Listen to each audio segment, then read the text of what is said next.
विद्यार्थी मित्रांनो, आपण ऑनलाईनरित्या तसेच ऑफलाईनरित्या अभ्यासक्रमातील प्रकरण क्रमांक 7 राष्ट्रीय उत्पन्न नॅशनल इन्कम या प्रकरणाचा अभ्यास करत आहोत आणि या प्रकरणाअंतर्गत आपण राष्ट्रीय उत्पन्न मोजण्याच्या पद्धती विचारात घेत आहोत. राष्ट्रीय उत्पन्न मोजण्याच्या पद्धती. राष्ट्रीय उत्पन्न मोजण्यासाठी एकूण 3 पद्धतींचा वापर केला जातो.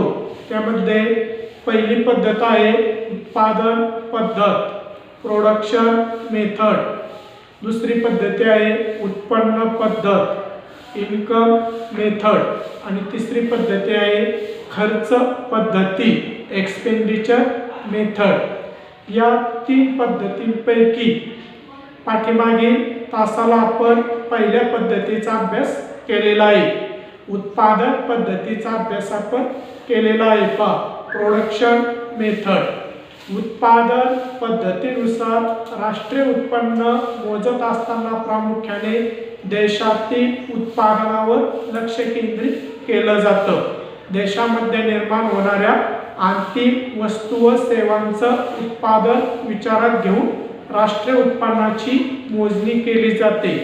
अंतिम वस्तू पद्धत किंवा वर्धित मूल्य पद्धतीचा वापर करून उत्पादन पद्धतीने राष्ट्रीय उत्पन्न मोजण्यात येते. उत्पादन पद्धतीने राष्ट्रीय उत्पन्न मोजत असताना कोणकोणती काळजी घेतली जावी या घटकाचा देखील आपण अभ्यास केलेला आहे. भारतामध्ये प्रामुख्याने शेती असेल, हस्तव्यवसाय असेल किंवा प्रामुख्याने त्या ठिकाणी खाणकाम व्यवसाय असेल, या क्षेत्रातील उत्पादन मोजण्यासाठी प्रामुख्याने उत्पादन पद्धतीचा वापर केला जातो. आज आपण दुसरी पद्धत विचारात घेणार आहोत, उत्पन्न पद्धत, इन्कम मेथड. राष्ट्रीय उत्पन्न मोजण्याची ही दुसरी पद्धत आहे. उत्पन्न पद्धत किंवा या पद्धतीलाच घटक खर्चानुसार राष्ट्रीय उत्पन्न पद्धत असे देखील संबोधण्यात येते.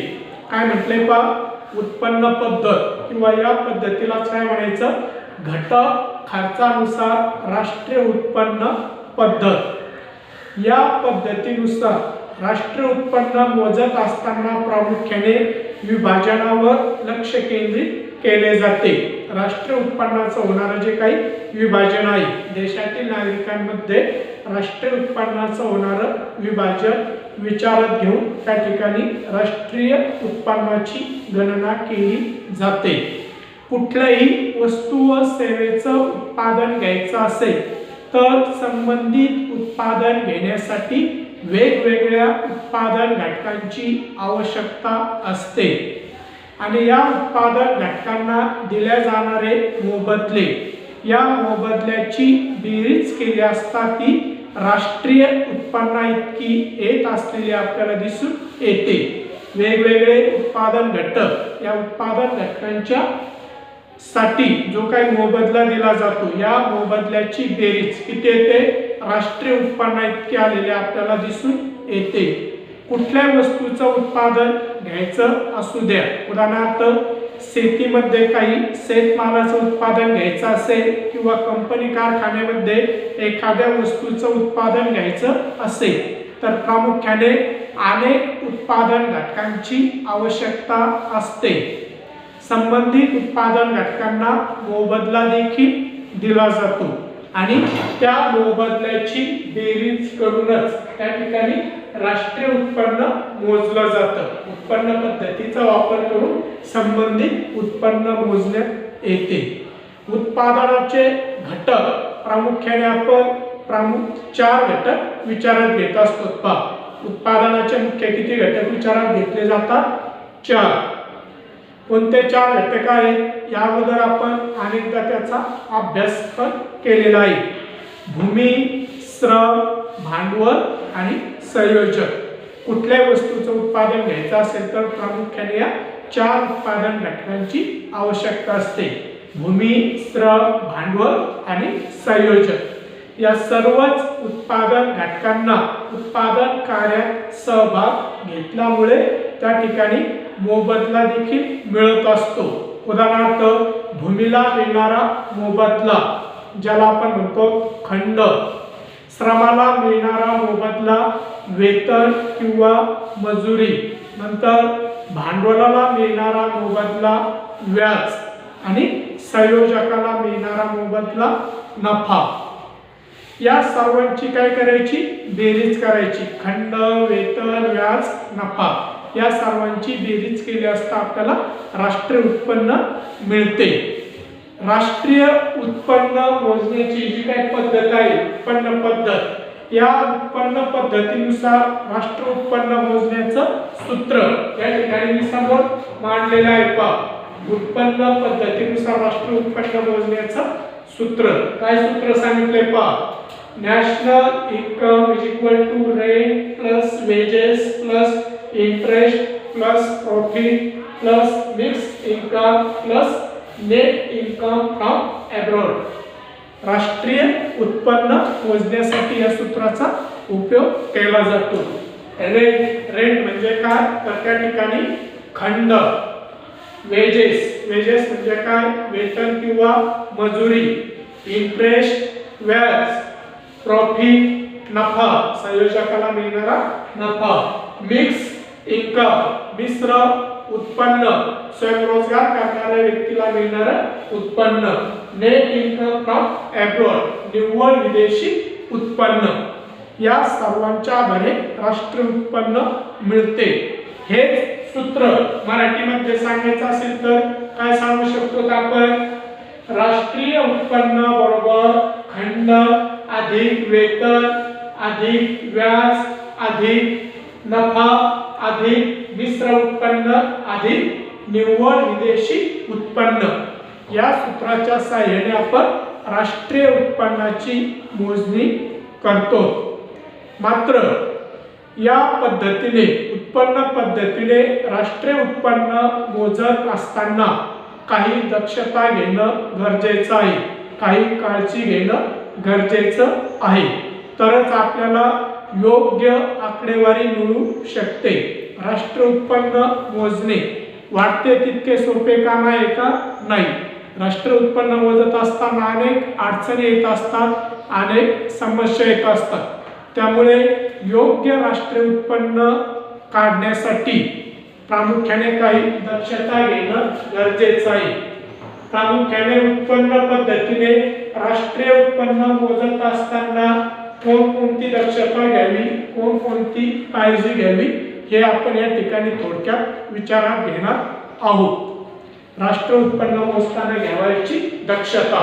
त्यात पहिला घटक पहा, हस्तांतरित उत्पन्न वगळणे.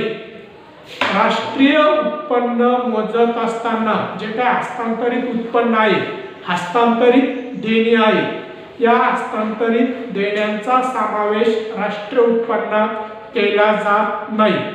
हस्तांतरित देणी म्हणजेच काय? तर पहा, उदाहरणार्थ निवृत्ती वेतन, बेकारी भत्ता, देणग्या, दान, शिष्यवृत्ती या सर्वांचा समावेश आपण हस्तांतरित देण्यांमध्ये करतो. आणि या हस्तांतरित देण्यांचा समावेश राष्ट्रीय उत्पन्न मोजत असताना केला जात नाही. पहिला घटक हस्तांतरित उत्पन्न राष्ट्रीय उत्पन्न मोजताना काय करायचं? वगळायचं. दुसरा घटक विनामूल्य सेवा. विनामूल्य सेवा देखील राष्ट्रीय उत्पन्न मोजताना विचारात घेतल्या जात नाही.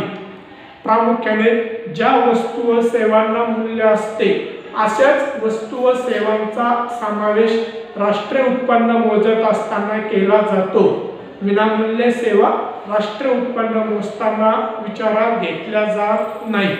उदाहरणार्थ पहा, गृहिणीने केलेले घरकाम कोणत्या पद्धतीची सेवा आहे?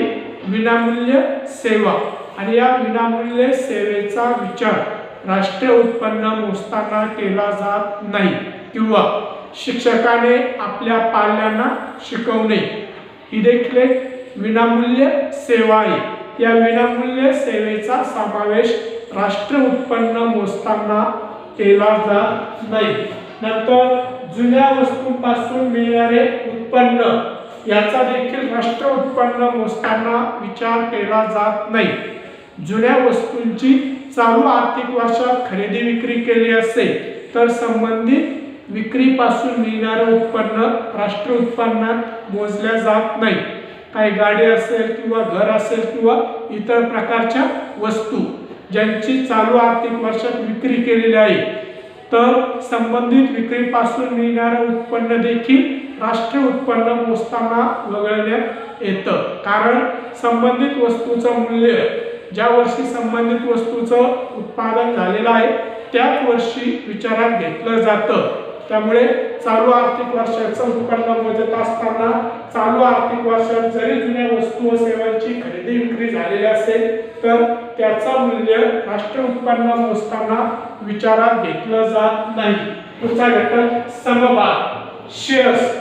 वेगवेगळ्या कंपन्यांचे शेअर्स असतील किंवा सरकारी कर्जरोखे असतील, या सरकारी कर्जरोख्यांची विक्री यापासून मिळणारे जे उत्पन्न आहे हे उत्पन्न देखील राष्ट्रीय उत्पन्न मोजताना विचारात घेतलं जात नाही. वेगवेगळ्या कंपन्यांचे शेअर्स समभाग असा आपण त्याचा उल्लेख करतो किंवा सरकारी कर्जरोखे यापासून मिळणारे उत्पन्न देखील राष्ट्रीय उत्पन्न मोजताना विचारात घेतले जात नाही. त्यानंतर पुढची दक्षता कोणती घ्यायची? प्रत्यक्ष करांपासून मिळणारे उत्पन्न किंवा प्रत्यक्ष करांपासून मिळणारा महसूल हा देखील राष्ट्रीय उत्पन्न मोजताना विचारात घेतला जात नाही. उदाहरणार्थ उत्पन्न कर, या उत्पन्न करापासून शासनाला मिळणारा जो काही महसूल आहे हा महसूल देखील राष्ट्रीय उत्पन्न मोजताना विचारात घेतला जात नाही. कारण या प्रकारचं उत्पन्न म्हणजेच एक प्रकारचं हस्तांतरित उत्पन्न होय आणि या हस्तांतरित उत्पन्नाचा समावेश राष्ट्रीय उत्पन्न मोजताना केला जात नाही. त्यानंतर पुढची दक्षता घ्यावी पहा. उद्योग संस्थांचा अवितरित नफा, शासकीय मालमत्तेपासून मिळणारे उत्पन्न, पाणी पुरवठा यासारख्या सार्वजनिक उपक्रमांपासून मिळणारा नफा राष्ट्रीय उत्पन्नात विचारात घ्यावा. काय म्हटले पहा, उद्योग संस्थांचा अवितरित नफा किंवा वेगवेगळे सार्वजनिक उपक्रम, पाणी पुरवठा, शासकीय मालमत्तेपासून मिळणारे उत्पन्न या सर्वांचा समावेश राष्ट्रीय उत्पन्न मोजत असताना करावा. पुढचा घटक स्वतःच्या उपभोगासाठी वापरलेल्या वस्तूचे मूल्य राष्ट्रीय उत्पन्न मोजताना विचारात घ्यावे. स्वतःच्या उपभोगासाठी वापरलेल्या वस्तूचे मूल्य किंवा स्वतःच्या मालकीचे जे घर आहे या घराचे मूल्य देखील प्रामुख्याने राष्ट्रीय उत्पन्न मोजत असताना विचारात घ्यावे. एखादा शेतकरी असतो पहा, त्याने आपल्या शेतामध्ये पिकवलेले सर्व धान्य तो बाजारात विक्रीसाठी आणतो का? नाही. त्यातील काही भाग स्वउपभोगासाठी ठेवत असतो आणि अशा स्वउपभोगासाठी वापरलेल्या वस्तू व सेवांचं मूल्य देखील राष्ट्रीय उत्पन्न मोजताना विचारात घ्यावे. अशा रीतीनं ही जी काय उत्पन्न पद्धत आहे या उत्पन्न पद्धतीने राष्ट्रीय उत्पन्नाची मोजणी करत असताना काही दक्षता घेणं गरजेचं आहे, काही काळजी घेणं गरजेचं आहे. आपल्या भारताचा जर विचार केला तर भारतामध्ये प्रामुख्याने जी काही केंद्रीय सांख्यिकीय संघटना आहे ही संघटना प्रामुख्याने व्यापार, वाहतूक, सार्वजनिक प्रशासन, घरगुती सेवा या क्षेत्रातील उत्पन्न प्रामुख्याने या उत्पन्न पद्धतीचा वापर करून मोजत असलेली आपल्याला दिसून येते. अशा पद्धतीने आपल्याला राष्ट्रीय उत्पन्न मोजण्याची दुसरी पद्धत उत्पन्न पद्धत या पद्धतीविषयीची माहिती सांगता येईल. पुढील ऑनलाईन तासाला आपण राष्ट्रीय उत्पन्न मोजण्याची तिसरी पद्धत खर्च पद्धत या पद्धतीचा अभ्यास करूया. या ठिकाणी आपण आज थांबूया. धन्यवाद.